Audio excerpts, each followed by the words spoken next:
विधानसभा चुनाव नजदीक है और अचानक ही आम आदमी पार्टी और बीजेपी ऑटो ड्राइवर्स को साधने में जुट गई है। इसी में बात करें आम आदमी पार्टी के संयोजक अरविंद केजरीवाल की, तो दिल्ली चुनावों के चलते हाइपर एक्टिव हो चुके हैं। वो जमीन पर आम आदमी पार्टी की जमीन मजबूत करने में जुट चुके हैं। अरविंद केजरीवाल हो या बीजेपी, सबकी नजर उस वोटर पर है जिसके वोट से नतीजे प्रभावित हो सकते हैं। जी हाँ, दिल्ली में अब ऑटो पॉलिटिक्स शुरू हो गई है।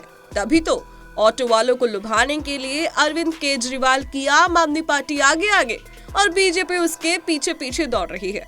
दरअसल दिल्ली में ऑटो वालों को लुभाने के लिए अरविंद केजरीवाल लगातार सियासी पासा फेंक रहे हैं।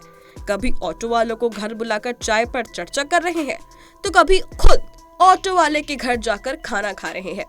अरविंद केजरीवाल कुंडली पहुंचे थे, जहां उन्होंने एक ऑटो वाले के घर खाना खाया। सियासी गलियारों में इस बात को लेकर चर्चा हो रही है कि अरविंद केजरीवाल ऑटो वालों का वोट पाने के लिए ये सब कर रहे हैं, और शायद यही वजह है कि दिल्ली विधानसभा चुनाव से पहले जनाधार बढ़ाने के प्रयास के तहत आम आदमी पार्टी के प्रमुख अरविंद केजरीवाल ने शहर के ऑटो रिक्शा चालकों के लिए 10 लाख रुपए के जीवन बीमा सहित 5 गारंटी की घोषणा की।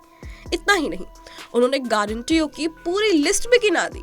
लेकिन ऐसे में सवाल उठता है कि आखिर अचानक सभी पार्टियां ऑटो पॉलिटिक्स क्यों कर रही है। इसे जानने के लिए चलिए थोड़ा पीछे चलते हैं। साल 2013 और महीना था जनवरी का। दिल्ली में विधानसभा का चुनाव प्रचार चरम पर था। इसी बीच 10,000 ऑटो ड्राइवरों के न्याय भूमि नामक एक संगठन ने 1 साल पुरानी गठित आम आदमी पार्टी को समर्थन देने की घोषणा कर दी। न्याय भूमि की इस घोषणा ने दिल्ली चुनाव का रुख ही मोड़ दिया था। ऑटो ड्राइवर के मैदान में उतरने से आम आदमी पार्टी के प्रचार अभियान में तेजी आई। गली से लेकर मुख्य सड़कों पर अरविंद केजरीवाल के विचार और गाने बजने लगे। इसका फायदा आम आदमी पार्टी को विधानसभा चुनावों में हुआ। 70 सीटों वाली दिल्ली विधानसभा में पहली बार में ही आम आदमी पार्टी ने 28 सीटों पर जीत हासिल कर ली थी।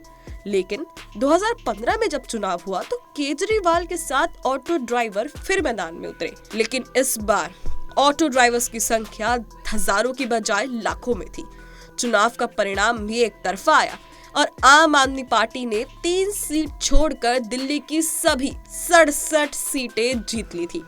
10 साल बाद दिल्ली में अरविंद केजरीवाल ने फिर से ऑटो ड्राइवर्स को साधने की कवायद शुरू कर दी है। इतना ही नहीं, राजधानी दिल्ली में करीब 1 दर्जन से ज्यादा ऑटो ड्राइवर एसोसिएशन एक्टिव है। पूरे राजधानी में ऑटो ड्राइवर्स की संख्या लगभग 1 लाख के आसपास है। सर्वे एजेंसी CSDS के मुताबिक दिल्ली में ऑटो ड्राइवर्स, मैकेनिकल आदि पेशे के करीब 4% वोटर्स हैं। ऑटो ड्राइवर चुनाव में फीडबैक लेने का सबसे बड़ा माध्यम बन गए हैं। चुनाव के दौरान ड्राइवर अपने सवारी से मुद्दे, नेता आदि के बारे में जानकारी लेते हैं और फिर संबंधित नेताओं या पार्टियों तक पहुंचा देते हैं, जिससे नेताओं के लिए रणनीति बनाने का काम और भी आसान हो जाता है।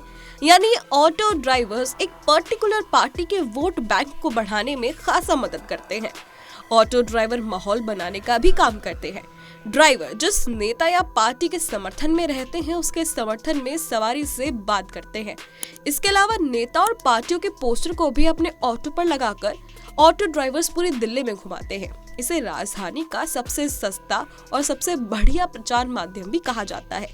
यानी इसलिए ये दिल्ली में ऑटो वाले इतने अहम माने जाते हैं। और शायद अपने वोट बैंक को बचाने के लिए ही आम आदमी पार्टी इस बार ऑटो ड्राइवर्स को खुश करने के लिए ऑटो पॉलिटिक्स कर रही है और 2015 के इतिहास को दोबारा दोहराने की कोशिश भी। बहरहाल आम आदमी पार्टी इन चुनावों में दोबारा अपना जादू चला पाती है या नहीं, ये तो वक्त ही बताएगा। लेकिन इतना जरूर कहा जा रहा है कि आम आदमी पार्टी के इस दाव को सियासी जानकार एक बड़े मास्टर स्ट्रोक की तरह ले रहे हैं। इस पर आपकी क्या राय है, हमें कमेंट कर जरूर बताएं। देश और दुनिया की तमाम खबरों के लिए देखते रहिए पंजाब केसरी.com।